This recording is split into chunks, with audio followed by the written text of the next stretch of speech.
As you might expect from a legend in the music biz like Rod Stewart, he has lived in some epic homes over the decades. There was his country estate in England back in the late 80s, a gated mansion in Beverly Hills, his current residence, which is an 18th century castle, and much more.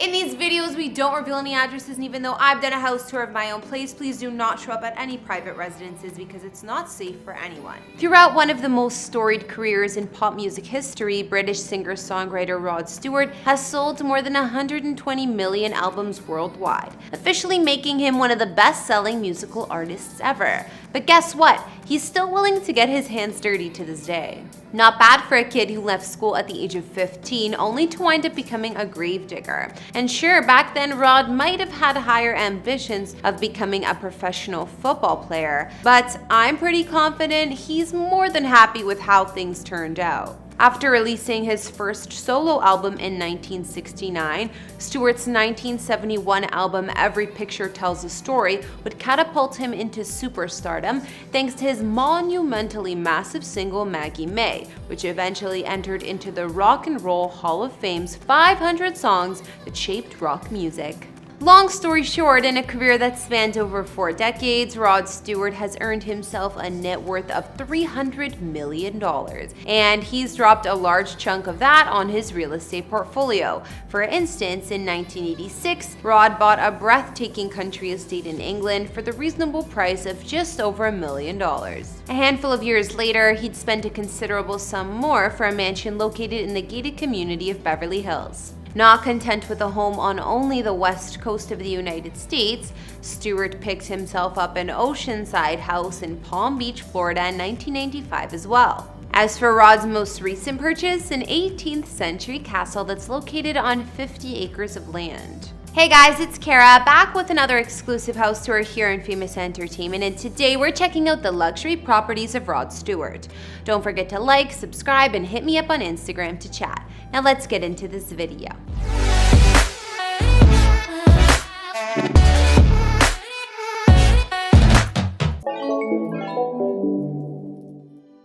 Rod Stewart's first home was very much like him, a one-of-a-kind English classic.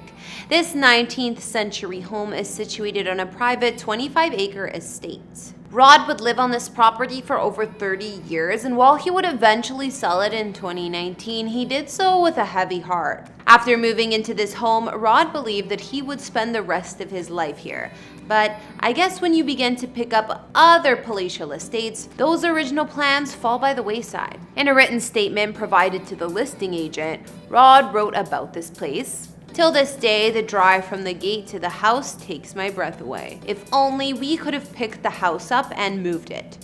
It's very hard to say goodbye, and the kids still hope to go back for a visit one day. While I find it hard to believe that Rod's kids would ever forget this stunning 12,568 square foot home with 6 bedrooms and 6 bathrooms.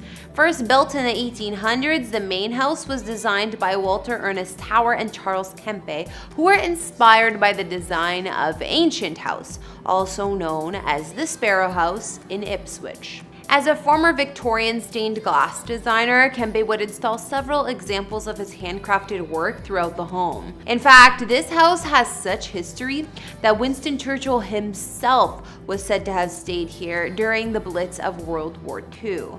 When Rod finally moved in many years later, he discovered a house with plenty of heavy oak mullions, full-height leaded bay windows, and detailed plasterwork, quality of which is usually found in the English counties of Suffolk and Essex. Standout rooms in the residence include 4 gigantic reception areas, a fully functioning game room with a bar, a work study, as well as a library. As for that dining room, well, if you ever have the opportunity to eat here, let's just say that you better dress to the nines in order to fit in accordingly. Once Rod bought the place, he hired English designer and socialite Nicholas Haslam to reinstate the residence's Jacobean and Victorian details, including elaborate plasterwork. And for you footy lovers out there, Rod's house also comes complete with a full-sized pitch. I mean, the man was once considering to become a professional after all. Of course, that's not everything. The home also includes an all-weather tennis court, a heated swimming pool, and a smaller cottage that overlooks the nearby lake. After spending a fair chunk of his life living in this gorgeous estate, Rod would finally sell the home in 2019 for $6.15 million, or roughly about 6 times what he paid for it in 1986. First purchased in 1991 for a staggering $12.1 million, this 20,000 square foot mansion located in California's Beverly Park is probably worth as much as $50 or even $60 million today. But don't expect Rod to be moving out of it anytime soon. With a complex variety of moldings, walls, wood paneling, tapestries, and classically patterned marble flooring, Rod Stewart's Beverly Hills pad is about as unique as they come. When he was redesigning the space with professional interior designers, Rod wanted 3 strong threads to tie the home together. First, a palette of gold neutrals, sort of like the idea of candlelight at night. Second, he wanted a consistently high level of detail. That meant every corner had to be enhanced with glazed shadows, and any given piece of furniture had to be professionally upholstered, even if it was with what some might consider conflicting styles. Finally, Rod wanted the lighting to be absolutely perfect, and by that I mean he wanted the lighting to be set so low that determining something like age would be practically impossible. With that idea in mind, each one of Rod's lights comes with 5 presets at the touch of a button, including the option of candlelight and dusk. Soon after moving in here, Rod would begin to turn this residence into his collector's space, and over the years, his tastes have evolved considerably. There was a time when he only wanted to display Art Nouveau and Art Deco pieces. But lately, Rod has gravitated towards the idea of a stately home, taking his roots as an English gentleman more seriously. Now the corners of his rooms are populated with Roman busts and Italian blackamoors.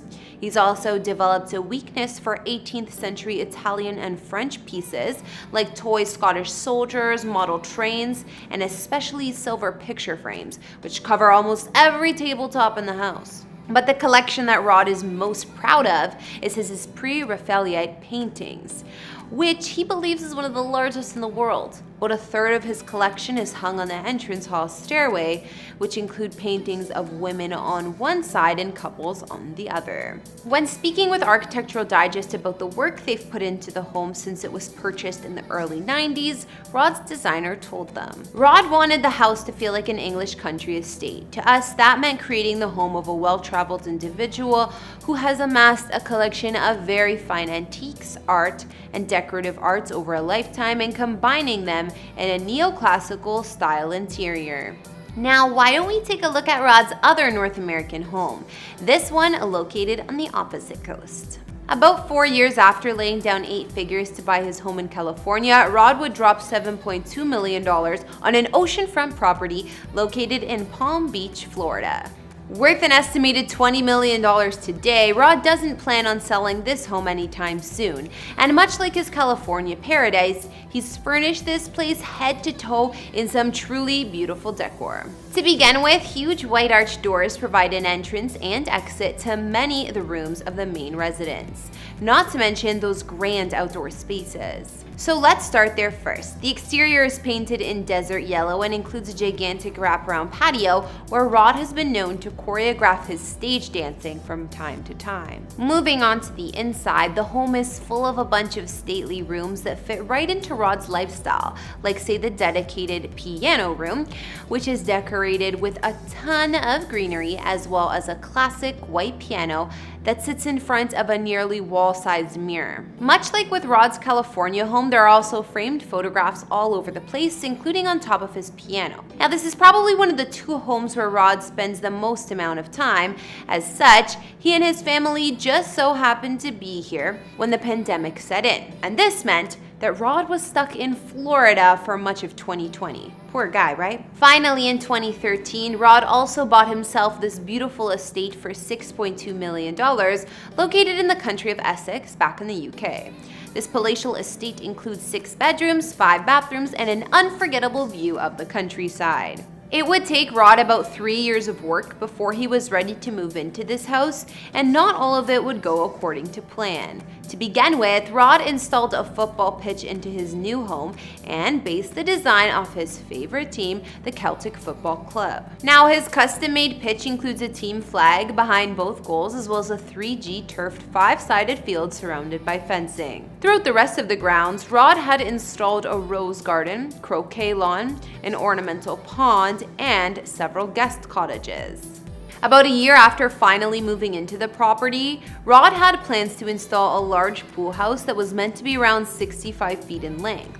Unfortunately, that size was deemed too big, so he had to settle for a simple 50-foot pool instead. Rod made up for it by also installing a bar, spa, and dining area inside that same pool house. Then in 2020, Rod had further ideas to install double-glazed windows into his 18th century estate, but city planners would tell him that his idea was a no-go as it would affect the historical significance of the property. As for the interior of the home, well, since it's Rod's primary residence, the looks have come few and far between. However, Rod's wife Penny has occasionally posted images from inside their family home. For example, this look at their extremely plush living room full of regal-looking and ornate armchairs, and Rod's trademarked gilded picture frames.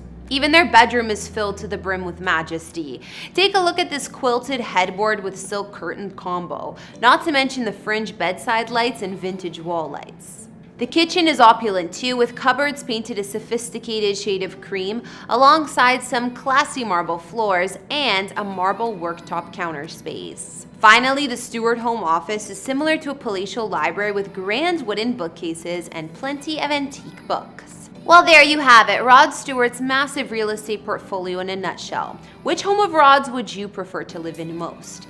I'm sure his New English estate is breathtaking, but with the remarkable art collection he has in Beverly Hills, it's a hard choice. Be sure to let me know your answers down below. Thanks for watching. Follow me on Instagram to chat, and I'll catch you all in the next video.